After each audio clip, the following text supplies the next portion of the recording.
നമസ്കാരം. കമറുദ്ദീൻ എന്ന കമാലുദ്ദീൻ ചെന്നൈയിൽ നിന്ന് സംസാരിക്കുന്നത്.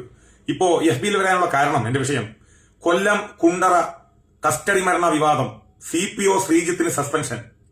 കസ്റ്റഡി മരണ വിവാദം എന്ന് പറയുമ്പോൾ കുറച്ച് ദിവസമായി, ഒരു 2-3 ദിവസമായി ഇതുമായി ബന്ധപ്പെട്ട് മീഡിയകളിൽ വലിയൊരു ചർച്ചയാണ്, വലിയൊരു വാർത്തയാണ്. ബഹുമാനപ്പെട്ട കേരളത്തിന്റെ മുഖ്യമന്ത്രി പോലും ഈ വിഷയത്തിൽ ഇടപെട്ടിട്ടുണ്ടായിരുന്നു. ഇപ്പൊ CPO ശ്രീജിത്തിന് സസ്പെൻഷൻ എന്ന് പറയുന്നത് അതുമായി ബന്ധപ്പെട്ട് ഒരുപാടൊന്നും വിശദീകരിക്കേണ്ട ആവശ്യമില്ല, എല്ലാവർക്കും അറിയാം. എന്നാലും 2 വാക്ക് പറയാൻ ആഗ്രഹിക്കുകയാണ്.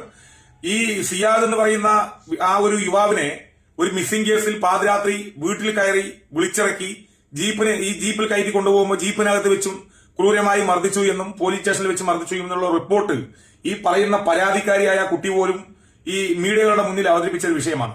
പക്ഷേ അതുമായി ബന്ധപ്പെട്ട് സ്പെഷ്യൽ ബ്രാഞ്ച് അന്വേഷിച്ചപ്പോ ഈ പറയുന്ന സിയാദിനെ പോലീസ് ആക്രമിച്ചിട്ടില്ല എന്നാണ് കേൾക്കാൻ കഴിഞ്ഞത്. ആ റിപ്പോർട്ടാണ് മീഡിയകളിലൂടെ പുറത്തു വന്നത്. ഇപ്പോ CPO ശ്രീജിത്തിന് സസ്പെൻഷൻ എന്ന് പറയുമ്പോ ഈ ശ്രീജിത്ത് ഈ പറയുന്ന സിയാദിനെ ആക്രമിച്ചിട്ടുണ്ടാവില്ലേ? അല്ല, ഞാൻ ചോദിക്കട്ടെ, ഈ സിയാദ് എന്ന് പറയുന്ന ആ ഒരു യുവാവിന്റെ നട്ടലിന്റെ ഭാഗത്ത് പഴുപ്പ് സംഭവിച്ചു എന്ന് പറയുമ്പോ ഈ അമ്മാതിരി ആക്രമണം കാഴ്ചവെച്ചു എന്നാണല്ലോ ഈ പറയുന്ന മരണപ്പെട്ടു പോയ ആ സിയാദ് അദ്ദേഹത്തിന്റെ ഉത്തരവാദിത്തപ്പെട്ട ആളുകളോടും ഈ വിഷയം അവതരിപ്പിച്ചിട്ടുണ്ട്. ഈ കണ്ട കുട്ടി മൊഴി നൽകിയ 16 വയസ്സുകാരിയായ കുട്ടി എന്നാണ് എന്റെ വിശ്വാസം. ആ കുട്ടി പോലും മീഡിയകളിലൂടെ പറഞ്ഞ കാര്യമാണ്, പോലീസ് ആക്രമിച്ചത് പോലും ഞാൻ കണ്ടു എന്ന്.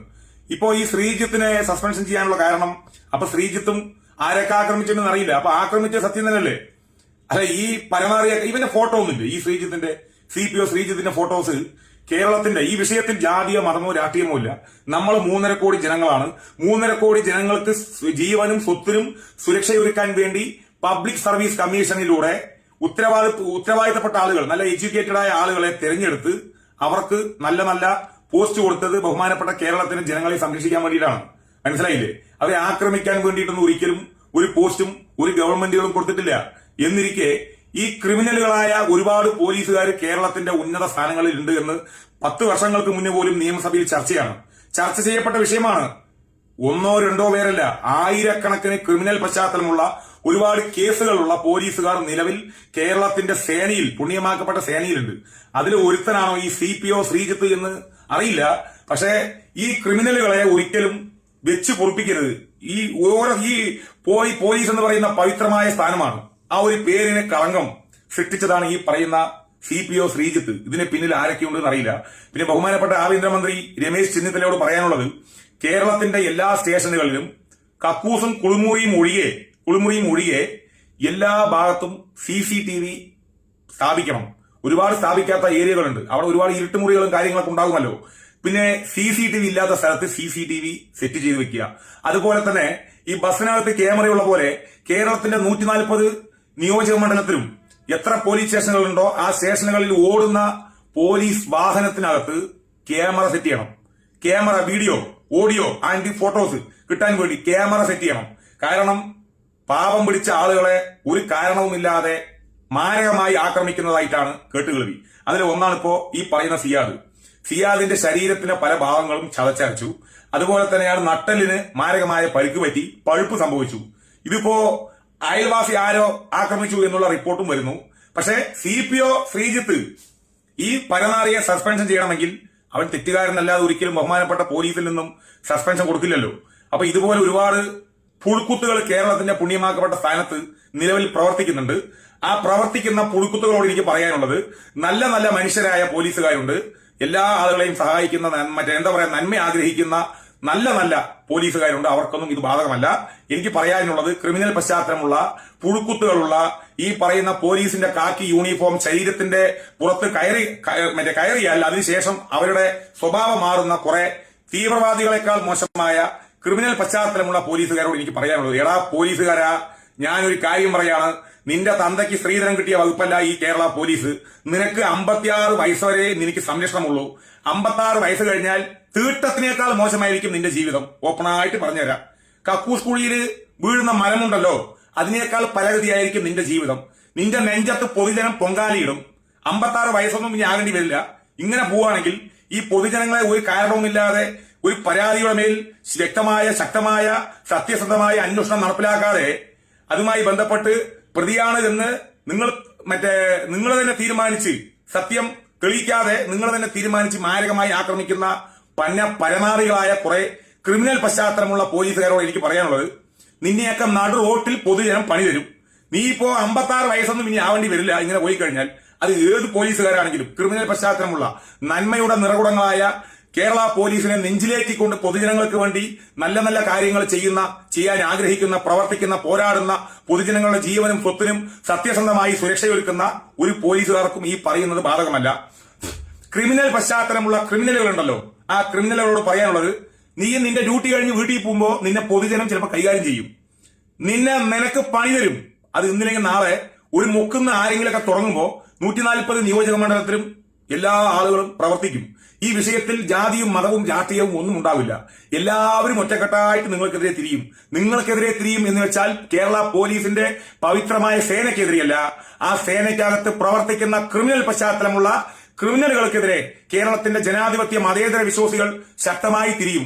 പൊതുസ്ഥലത്ത് വെച്ച് പട്ടിക്ക് കൊടുക്കുന്നതിനേക്കാൾ മോശമായ സ്വീകരണം ഈ പ്രാന്തനായി ഉണ്ടല്ലോ, പ്രാന്തനായി തെരുവുപട്ടിക്ക് പ്രാന്തെടുത്തിട്ട് ഓടി പൊതുജനങ്ങളെ മുടുക്കി കടിക്കുന്ന തെരുവുപട്ടിക്ക് പൊതുജനം കൊടുക്കുന്ന തെരുവുപട്ടിക്ക് കൊടുക്കുന്നതിനേക്കാൾ മാരകമായ നല്ല പവിത്രമുള്ള സ്വീകരണം നിനക്ക് കിട്ടും. അപ്പോ ഇങ്ങനെയുള്ള ക്രിമിനലുകളെയൊന്നും കേരളത്തിന്റെ ബഹുമാനപ്പെട്ട പോലീസ് സേനയിൽ ദയവ് ചെയ്ത് പിടിച്ചിരുത്തരുത്. അവരെയൊക്കെ സർവീസിൽ നിന്നും പുറത്താക്കണം, ഇറക്കി വിടണം, ചവിട്ടി പുറത്താക്കണം. ഒരു അലവൻസും കൊടുക്കരുത്. അവരുടെ എല്ലാ ആനുകൂല്യങ്ങളും കണ്ടുകെട്ടി കേരള സർക്കാർ കണ്ടുകെട്ടണം. എന്നിട്ട് ആ പണം ഉത്തരവാദിത്തപ്പെട്ട, ഇതുപോലെ മരണപ്പെട്ട, കൊല്ലപ്പെട്ട, പാവം പിടിച്ച ആളുകൾക്ക് വിതരണം ചെയ്യണം. അവൻ പിച്ച കണ്ടണം. ഇങ്ങനെയുള്ള കുറെ പോലീസുകാർ പരമാറികൾ കേരളത്തിന്റെ പോലീസിനും കേരള സംസ്ഥാനത്തിനും ഇന്ത്യ മഹാരാജ്യത്തിനും ജനാധിപത്യ മതേതര ഇന്ത്യക്കും ലോകത്തിന്റെ മുന്നിൽ തന്നെ അപമാനമാണ്.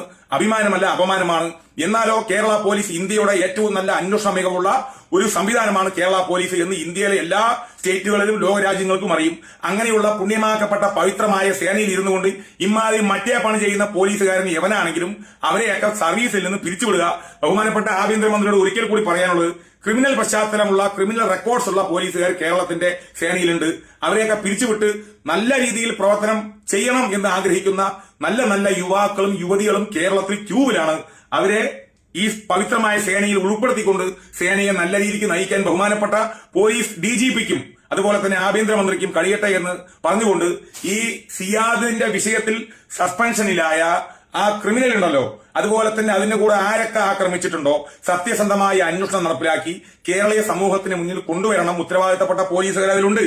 സത്യസന്ധമായി പ്രവർത്തിക്കുന്ന പോലീസുകാർ കേരളത്തിന്റെ ഓരോ മേഖലകളിലും പ്രവർത്തിക്കുന്നുണ്ട്. നല്ല നല്ല അധികാരികളെ, ഉന്നത ഉദ്യോഗസ്ഥരെ, ക്രൈംബ്രാഞ്ച്, സ്പെഷ്യൽ ബ്രാഞ്ച് ആരാണ്, നല്ല സത്യസന്ധമായ അധികാരികളെ ഉൾപ്പെടുത്തിക്കൊണ്ട് സത്യസന്ധമായ അന്വേഷണം നടപ്പിലാക്കി ഈ ആരൊക്കെ തെറ്റ് ചെയ്തിട്ടുണ്ടോ അവർക്കെതിരെ ശക്തമായ നിയമ നടപടി സ്വീകരിക്കാൻ ബഹുമാനപ്പെട്ട കോൺഗ്രസിന്റെ ഗവൺമെന്റിനും ആഭ്യന്തരമന്ത്രിക്കും പോലീസ് DGPക്കും സാധിക്കട്ടെ എന്ന് പറഞ്ഞുകൊണ്ട് ഇങ്ങനെയുള്ള ഒരു സാഹചര്യം കേരളത്തിലെ ഒരു മലയാളികൾക്കും ഒരു മനുഷ്യർക്കും ഇല്ലാതിരിക്കട്ടെ. സത്യസന്ധമായി അന്വേഷിക്കാൻ എല്ലാ പോലീസുകാർക്കും കഴിയട്ടെ. അപ്പോ എനിക്ക് പറയാനുള്ളത്, ഈ ഇതുപോലുള്ള ആക്രമിക്കുന്ന പോലീസുകാരോട്, നിങ്ങൾ കൊലപാതകളെയും ഇതുപോലെ തന്നെ MDMA കേസിലെ ക്രിമിനലുകളായ ഒരുപാട് ആളുകൾ കേരളത്തിൽ ഉള്ളപ്പോൾ അവരെയൊക്കെ പിടിക്കുമ്പോൾ അവർക്ക് നിങ്ങൾ എല്ലാം വാങ്ങിച്ചു കൊടുക്കും, എല്ലാവിധ സൗകര്യങ്ങളും ആധുനിക സൗകര്യത്തോടെ അവരെ നിങ്ങൾ സംരക്ഷിക്കും. പക്ഷെ പാവം പിടിച്ച മനുഷ്യരെ നിങ്ങൾ ആക്രമിക്കുകയാണെങ്കിൽ നിങ്ങൾക്ക് തിരിച്ചും പണി കിട്ടും. പണി കിട്ടുന്ന കാലം അതിവിദൂരമല്ല എന്ന് മാത്രം പറഞ്ഞുകൊണ്ട് കൂടുതലൊന്നും പറയുന്നില്ല. പിന്നെ ഈ വോയിസ് കേട്ടിട്ട് ചോര തിളയ്ക്കുന്ന ക്രിമിനൽ പശ്ചാത്തലമുള്ള നല്ല പോലീസുകാരോടല്ല ഞാൻ പറയണത്. എനിക്ക് ഈ സേനയോട് ഭയങ്കരമായ ഇഷ്ടമാണ്. കാരണം ഞാൻ ഇന്ന് ചെന്നൈയിലുള്ളത് കൊണ്ട്, ഞാൻ ഇന്ന് ചെന്നൈയിലായിരിക്കണത്. എന്റെ നാട്ടിൽ എന്തെങ്കിലും വിഷയം വന്നാൽ എന്റെ നാട്ടിലെ പോലീസിനെ എനിക്ക് വിളിക്കേണ്ടതാണ്. പോലീസ് എന്ന് പറയുമ്പോൾ പൊതുജനങ്ങളുടെ ജീവനും സ്വത്തിനും സുരക്ഷ ഒരുക്കുന്നവരാണ്. അപ്പോ അതുപോട്ടെ. അപ്പോ പോലീസ് ഇല്ലെങ്കിൽ നമ്മളില്ല, രാജ്യത്ത് പട്ടാളം ഇല്ലെങ്കിലും നമ്മളില്ല. അപ്പോ ക്രിമിനൽ പശ്ചാത്തലമുള്ള ക്രിമിനൽ റെക്കോർഡ്സ് ഉള്ള പോലീസുകാർ ഈ എന്റെ വീഡിയോ കാണുമ്പോൾ എന്നെ എന്തെങ്കിലുമൊക്കെ ചെയ്യാൻ തോന്നും. ഒരു മൈരും നടക്കില്ല. എന്ത് വിചാരിച്ചാലും ഒന്നും നടക്കില്ല. നമ്മളൊന്നും ക്രിമിനൽ അല്ല. സത്യസന്ധമായി പൊതുജനങ്ങൾക്ക് വേണ്ടിയുള്ള കാര്യങ്ങൾക്ക് വേണ്ടി ശക്തമായി ശബ്ദമുയർത്തുന്ന ഒരു പൗരൻ, ഒരു വോട്ടവകാശി, അത് മാത്രമേ ഉള്ളൂ. ഒന്നും നടക്കില്ല. മിണ്ടാതെ കേട്ടിട്ട് നടയിൽ കൈയും വെച്ചിരുന്നോ, ഇന്നില്ലെങ്കിൽ നാളെ നിനക്കും പണി കിട്ടും, നിന്റെ ജോലി പോകും. അങ്ങനെ പോവാതിരിക്കണമെങ്കിൽ നല്ല പോലെ നിങ്ങളുടെ സ്വഭാവം മാറ്റിക്കൊണ്ട് ആ പുണ്യമാക്കപ്പെട്ട സേനയെ നെഞ്ചിലേറ്റിക്കൊണ്ട് പൊതുജനങ്ങൾക്ക് വേണ്ടി നല്ലപോലെ പ്രവർത്തിക്കുക. അല്ലെങ്കിൽ നിങ്ങൾക്കും നാളെ ഇത് തന്നെയാണ് ഗതി. സസ്പെൻഷൻ ആയിരിക്കില്ല, ഡിസ്മിസ് മാത്രമായിരിക്കില്ല. പൊതുജനങ്ങൾ ഇന്നില്ലെങ്കിൽ നാളെ തെരുവീതികളിൽ കൈവയ്ക്കുന്ന കാലവും അതിവിദൂരമല്ല. അപ്പൊ ഓക്കെ, സത്യം വിജയിക്കട്ടെ. നന്ദി, നമസ്കാരം.